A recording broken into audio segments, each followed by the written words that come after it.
doesn't matter how well you expose for flash.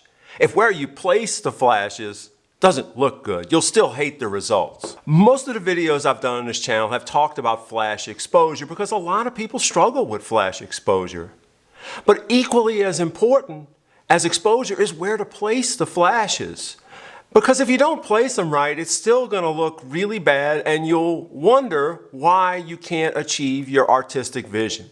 So grab a cup of coffee and I'm going to explain to you my simple rule of thumb in 3 parts that will give you a way to place your flashes that works every time, indoors or outdoors. And at the end, I'm going to show you a very complex lighting situation from a session I did earlier this year that uses this rule of thumb. Okay, let's start at the beginning with the sun. In my opinion, all lighting patterns should try to be some sort of imitation of sunlight, meaning you want it to look natural. You don't want it to look lit. My personal feeling is a lot of photographers take the natural light path in their photography, call themselves natural light photographers, because so much flash photography looks artificial. And it's not a pleasing look. So I definitely want you to take into consideration that whenever you're placing flashes, you're striving to look natural, which means some sort of imitation of how sunlight would work. Does it make sense?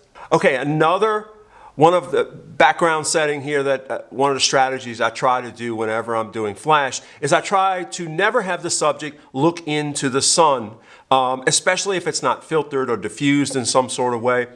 There's a lot of reasons for this. I mean, just think about it. When you look into the sun, you squint and it's not a good look. So I try never to do that. So that's sort of my baseline positions. I'm trying to have it look like sunlight and not have the subject looking into the sun. Okay, here's the rule of thumb in 3 parts. By definition, the sun is going to be off to the side or behind the subject somewhere. A lot of discretion here, but basically the sun is on an edge or behind and the face is a little bit in shadow. That's rule of thumb number 1. Place the sun behind or off to the side of the subject so that the subject's face is slightly in shadow. Let's have a look at how this looks in the real world in Eleanor's session here. She recently came in for her 9-year-old session, and I've got some shots here that perfectly illustrate what I'm talking about. If you notice the light off to the left of the frame behind Eleanor, it gives her a beautiful edge light. I mean, this was a beautiful morning. It gives her a beautiful edge light.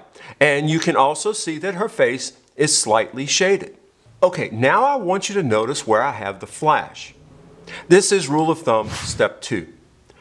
What you want to do is oppose the sun with the flash, meaning the flash and the sun are on a 180-degree opposition with the subject in the middle.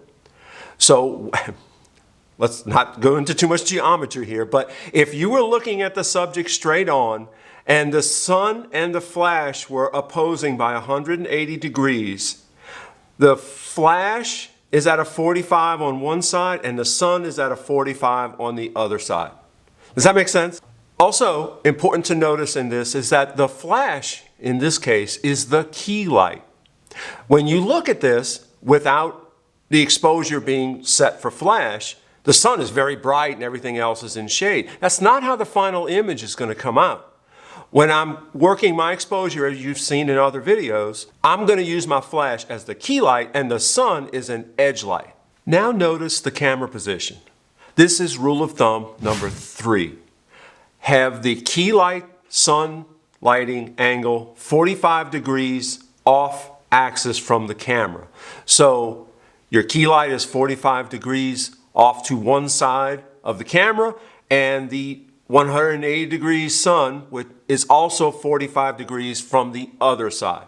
The result is a beautifully lit background with a wonderful edge light and a nice softly lit face that's not flat lit from the front. You've got 45 degrees up, 45 degrees off to the side. That's My golden rule, you can change this to your heart's content, but once you get this position, you can do any variation you want, but using this will always create a pleasing, natural lighting pattern as you see in the finished image here.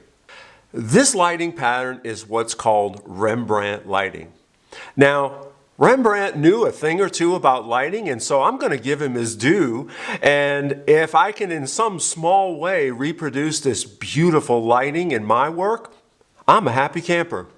There's a lot to learn about lighting, but if you learn nothing else but this one rule of thumb to apply this lighting pattern, you can do this on almost any portrait session. I use it, gosh, maybe 90% of the time, or some variation of it. It's so natural. It's so easy.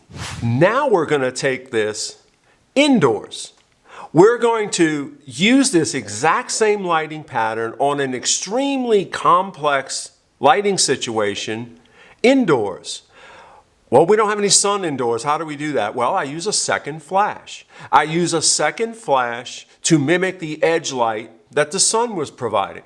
These are images from a high school senior portrait session I recently did at the Majestic Theater here in San Antonio. As you can see, this is one beautiful venue that looks absolutely nothing like the last session we were talking about. And as you can also see, calls from some pretty fancy lighting to get it to look right.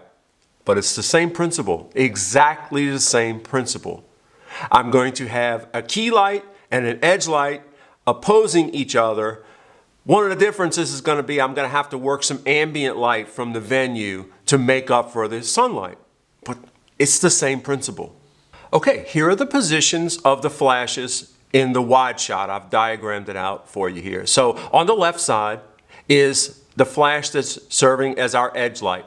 This is a flash that does not have a lot of diffusion. It's fairly sharp to give the hard defined edge light. On the right is our key light, which is 45 degrees off to taste. Again, this is a very complex session, and if you've got any questions on this, please ask in the comments. I'm skimming over it just to talk about the flash pattern here, but there's a lot going on in this session.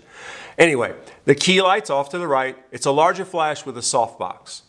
Now, you can see this better in the close-up. In the close-up, you can see the edge light. Of course, it's a harder light, and on the right is a softer light, but it's also the key light. It's the predominant light on her face. And on her cheek, you can see that telltale triangle of light that is the sign of Rembrandt lighting. You can't always hit it perfectly, but you try for it, right? It's a very pleasing light pattern. It's very pleasing to the subject as well. There you go. There's a lighting pattern that works outdoors in a session like Eleanor's and indoors in a very complex session. I hope this video has been helpful to you. If it has, I hope you consider a like and a subscription. Until the next video, cheers.